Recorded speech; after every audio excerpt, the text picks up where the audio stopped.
But guys, listen, I hope you guys enjoy the conversation. Join us. We're going to be talking about some other subjects. One of the things I want to talk to you about is, speaking of which, I want to do a quick review with you, Kevin, about all the shows that have been happening within the DCEU and MCU within Disney and HBO. And just a quick little opinion of where we are. So join us for that, guys, if you enjoyed it, and I'll see you next time. See you soon. Look, the dynamic duo. Hey guys, welcome to the Dynamic Duo. I'm Franz. I'm Kevin. The lights are on in Avengers Tower and the Batcave, ladies and gentlemen. Here we go again. I love it, Kevin. I love it. Listen, we just finished the conversation about Peacemaker. Guys, if you haven't seen it, check out that episode. It's actually kind of fun. And don't forget to hit the like, and don't forget to share. Don't forget to comment. Let us know. But you know what? Very quickly, before we talk about some of the other subjects that I want to talk to you about, Kevin, let's do a quick review. I want to do a quick review of your opinion, yay or nay, on the shows that have been released so far, both from Marvel and DC. The shows that have come out so far on Disney have been WandaVision, Falcon and the Winter Soldier, Loki, and Hawkeye. So what's your quick take, scale of 1 to 10, on each of the shows? What's your overall grade for WandaVision, do you think? To be fair, I didn't hate WandaVision completely. I did have some issues with it, but I didn't completely hate it. I would give it a rating of, say, a 7 to a 7.5, not quite an 8. And part of the reason why I say that is because by the time the show ended, they had fixed a lot of what I had problems with. One of the major things that I think gets in the way with a lot of these, it's happened even with the Star Wars pieces so far, is with them being the limited pieces and limited shows. You know, if they do 7 or 8 shows, it's like half of them work and half of them don't. Yeah. And it depends in the long run what wins out overall. But like I said, WandaVision, 7.5.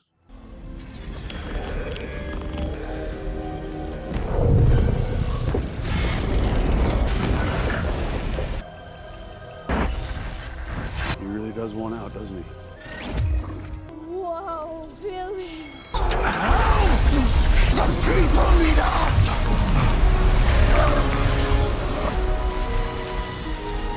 Okay. Here's what I think about WandaVision.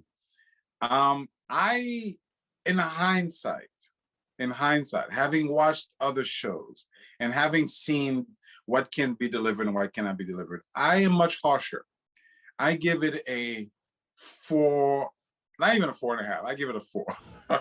I give it a 4. I think it was a disastrous failure. I think initially, and I remember how we reviewed each episode, we were like, forgiving, because, listen, the delivery is good. It's a high budget. It's, whatever.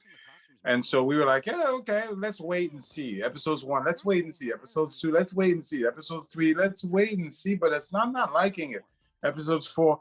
And ultimately, I don't think the last episode saved it. And I think that it could have been much better, much more impactful, much more interesting, much better delivered. I didn't like the delivery of Agatha Harkness as a villain. I didn't like the delivery of the comedic and weird, and it didn't work for me. We talked about Peacemaker, how that could work. It didn't work for me at all in WandaVision. I give it a 4. And the only reason I give it a 4 is because, again, you have high quality actors, you have high budget movies. So, you get credit for just being able to deliver something that's not completely ridiculous. And so that's my view of WandaVision. What's your view on Winter Soldier? Falcon and the Winter Soldier is the exception. I give Falcon and the Winter Soldier either a 9.5 or 10. That show was fantastic to me from beginning to end. It held up the storyline of what happened to both Bucky and Sam after Endgame, and I just thought it was done fantastic. I couldn't agree with you more. I couldn't agree with you more. To me, Falcon and the Winter Soldier was a 10. It blew away my expectations. Like it couldn't be better. It was literally, you know, Avengers, as you said, Endgame, Infinity War, Infinity Gauntlet quality. I mean, the special effects were just that high. The delivery of the action was just that good. The story was just that compelling. The performances were just that. I mean, it was just a 10 out of 10 in every way, shape, or form. I disagree with the nonsense criticism that people were coming at it for, because, you know, they said the villain, she looked too young and too innocent. That's a dumb argument. That's a dumb argument. Not every villain has to look like, you know, some mean guy. That's dumb. The question you have to ask is, did it work? In other words, all right, she's a young woman who's a villain. Did her performance make that real? Or did it seem silly? Did it seem like impossible? And I will argue that her performance delivered, was beautifully delivered, and it made it real. It made the conflict real. And so, yeah, I completely disagree with the AIWs who came after Falcon and the Winter Soldier trying to tear it down because it had some topical issues that it discussed in the show, which, by the way, was another plus because it discussed those issues, but it did so in a way that wasn't preachy. It was part of the normal life thing. So 10 out of 10 for me, Falcon and the Winter Soldier. Loki, what was your thought on Loki? Loki to me was a lot like WandaVision in certain aspects. There were a number of shows that they did with Loki that I absolutely, I was marginal at best on them. I didn't quite hate them. I didn't love them.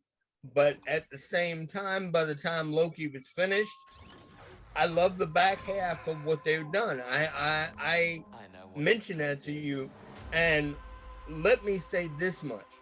I love the back half of what they did, but I did not like how they handled Kang. That to me was a letdown. I loved everything else about the show, but that was a major letdown.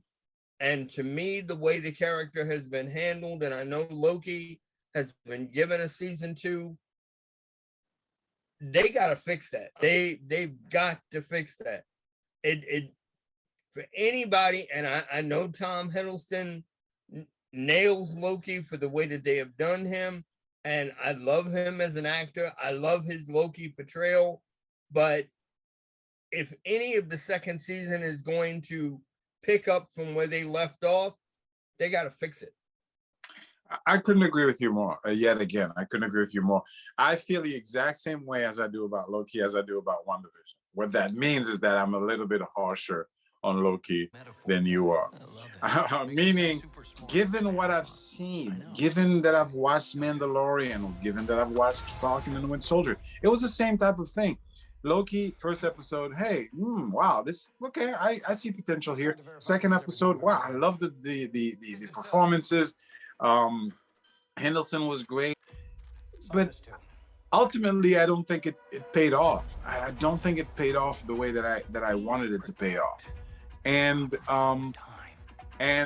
I hated the making fun of the traditional, which is something a pet peeve of mine, of the traditional Loki look, you know, making it bad just to pretend that it's bad, which is, you know, if you doubt it so much, if you hate it so much, why don't you give a legitimate high budget costume and prove that it's a horrible costume? Why don't you do that, as opposed to making it in rags and making it look stupid? So I hated that. And ultimately, what they did with Kang didn't make any sense to me. You know, the back half of Loki to me was actually worse than the first half to me, and it just got sillier and less real to me. I'll give Loki a 5 out of 10. 5 5 out of 10. A little bit better than Wanda, simply because it didn't have the poor comedic performances that Wanda had. And so I give it a 5 out of 10. The acting performance is a little bit stronger to me in Loki. What did you think of? Oh, I'm sorry. Go ahead. And just so you have it numerically, for me, Loki was a 6.5 to a 7. Gotcha. What did you think of Hawkeye? I'm gonna split Hawkeye right down the middle, my friend. There were 8 episodes of Hawkeye. 4 of them worked, and 4 of them did not. Wow. The beginning of the show and the first 4 episodes, they weren't exactly garbage or trash, but they were disappointing. The second half of it, they got it right. Part of the reason why they got it right, and I don't mean this is a spoiler, but it's the only way that I can put it, is they involved Florence Pugh from Black Widow, and she was the strength that those shows needed in order for it to hold up and make sense. The other thing that helped the back half of what Hawkeye was and is the fact that they brought in Vincent D'Onofrio to reprise his role of the Kingpin. That helped fix it for me. Yeah. Numerically, although I did, as I said, I didn't exactly hate it, but I didn't love it. And I got to tell you, numerically, it's in the same spot that Loki was for me, 6.5 to a 7. And I honestly want Disney. I don't think it's going to happen because their ratings for Hawkeye weren't abysmal, but they weren't what the company wanted. They weren't what Marvel wanted. They weren't what Disney wanted. I almost want a second season of Hawkeye because of the way it ended, and for them to apologize to the audience. Interesting. And fix what they did. It's almost like, if this makes sense, the reason why, even though it's a different genre and a different subject, the reason why we got Star Trek 6 in movies is because when Paramount realized, okay, we screwed up with Star Trek 5, Star Trek 6 was made as an apology movie. Yeah. They almost need to make an apology season for Hawkeye. Interesting. Wow. I'll tell you my thought about Hawkeye, and which is I can't tell you my thought about Hawkeye. And the reason is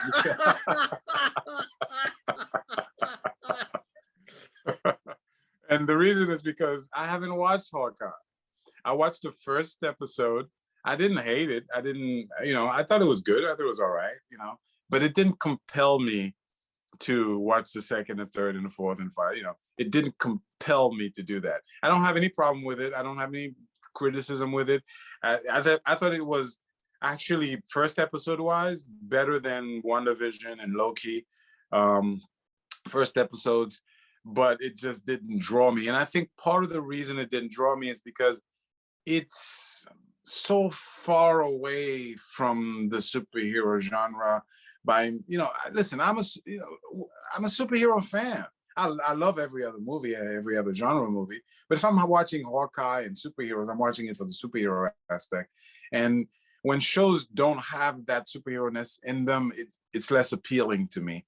And so it's not a criticism of the show, but it's just that it didn't compel me to continue to watch it. So I can't give you a rating, but I will trust your opinion. Certainly what I want, what I believe it or not, what I'm looking forward to, I'm going to watch it simply because I want to see the Kingpin. And they seem to have delivered him in the most authentic Kingpin way with the white suit. So I actually want to see that. So I definitely want to see the second half, especially given that what you've said. One last thing on the Marvel MCU TV series, Disney Plus. What did you think of What If, the whole series? And you could pick out one series, one episode as opposed to the other ones. What did you think of What If in general? I really liked the way that they handled it, to me, it was the comics with extra sauce thrown in. The only thing that bothered me about it was they reached a certain comedic level for certain things, okay, that didn't belong, because overall, those subjects for What If were quite serious. And I realized that past a certain point, that writers and producers, directors as well, feel as though when they're looking at a project, it's a matter of, okay, we got to break things up here because this is so serious that the audience is going to have a problem with it. Okay. And some of the comedy in What If, at times, to me, not always, but at times, was misplaced. Now, I don't know if you're aware of this, but What If was so popular that it's got a second season. Wow. They're coming with it. Wow. Okay. I don't think for the voice casting, especially since they use a lot of the actors themselves, that they could have done a better job. Because of the fact that they had their own in-camera talent doing most of the voices. My only wish for What If, and this is something you and I talked about before, okay, give us a second season. But Marvel and Disney, Uncle Walt and company, you all need to switch it up a bit. If you decide to do What If season 3, be a little different. Go back, get those classic books, and animate and work those classic What If issues that you all produced from the very beginning, and simply do it. I couldn't agree with you more, my friend. I couldn't agree with you more. The quality of What If, the art, the production value is very, very high. The fact that they use the actual actors, obviously, they went all out in the delivery of the material. I didn't care at all for the material. I didn't. None of the What If is memorable to me. Wow. None of the What If matters to me. The What If subjects they chose were not, maybe the one with Ant-Man and the Wasp seemed to be a little bit interesting, but everything else, like having, what if Black Panther was in Guardians of the Galaxy? Like that, that's silly to me. That's like, there's no connection between the two. And I have no interest in seeing T'Challa in space as a guard, like that's, as opposed to what if, Killmonger had killed, something more relevant, what if T'Challa, Black Panther was the leader of the Avengers, something that's more relevant to the history of the character. But saying, what if Black Panther was in the Guardians of the Galaxy is so disconnected. It's kind of like saying, what if T'Challa was part of the Spice Girls? I say, there's no connection whatsoever to me. So none of the subjects was interesting to me. None of the storylines, what they did with Thor. I mean, to me, I would give it a 5 because the production value was high, very well delivered, but I was completely disconnected. Captain Carter, whatever, the new Captain America. And I realized that Marvel used a lot of the What If to be part of their multiverse stuff, but zero connection. I would have had a much greater connection if the What If series were much more connected and made more sense and were more interesting. What if Uncle Ben hadn't died? What if Peter Parker turned dark as a result of Uncle Ben dying? Those things are relevant to me. What if the Hulk, what if, you get what I'm trying to say. Of course. And let me add, numerically, I'd give it a strong 6. And that's 6. Partly because of the art and the animation. Yes, the animation and the art was really, really above par. So I absolutely understand your 6. I give it a 5 myself, simply because the rest of it just didn't resonate at all to me. In fact, a lot of it I didn't even like. I didn't even connect. I mean, it is what it is.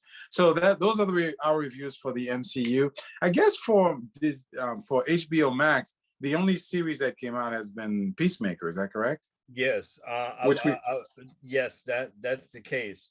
unless you count things like Teen Titans and things like that. Well, I mean, they are really trying to improve on Titans, but HBO, when it comes down to their DC material, is concentrating more and more on these one-off movies that they're doing, like the upcoming Batgirl. And just to mention, and I don't know if you heard, I don't agree with this at all.